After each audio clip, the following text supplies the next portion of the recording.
Hello everyone, is everything fine? My name is Gabriel, and this is the Be Amazing channel. The first piece of advice I would give, if you want to build a successful business, especially if you're starting a company, is to work very hard. And what exactly does working hard mean? Well, let me give you an example. Years ago, when my brother and I were starting our first company, instead of renting an apartment to live in, we simply decided to rent a small office. Just to give you an idea, we had to sleep on the couch and shower at a public gym nearby. At that time, we only had one computer.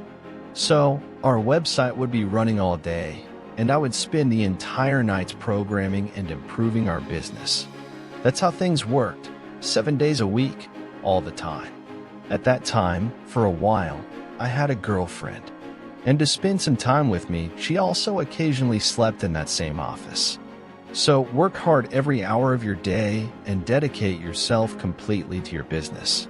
That's my first advice, especially if you're starting a company. And if you do a simple calculation. For example, if one person works 50 hours a week, and you work 100 hours a week, in a year, you may have accomplished twice as much as that other person. And that will make a huge difference in your success.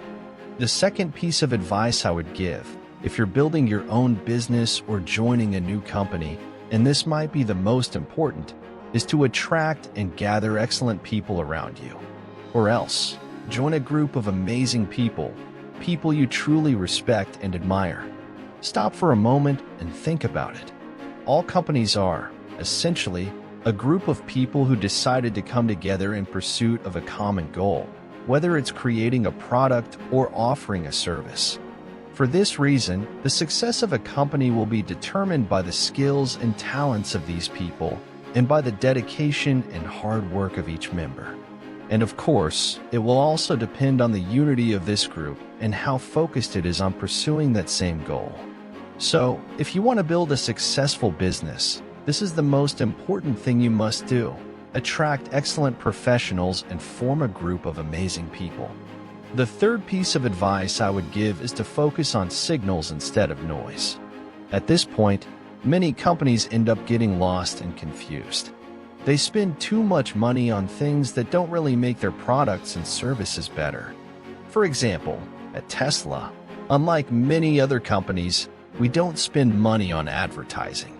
We invest all the money we can in research and development, in the production system, and in design. We do this precisely to make our cars the best they can be. And I think this is the best path to follow.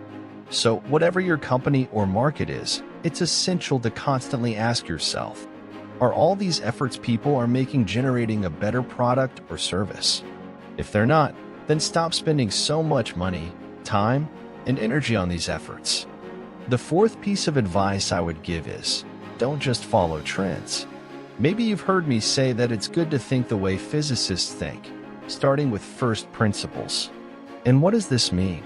Basically, instead of reasoning by analogy and just making comparisons, you should take only the most fundamental truths you can imagine and find, and then start reasoning from there.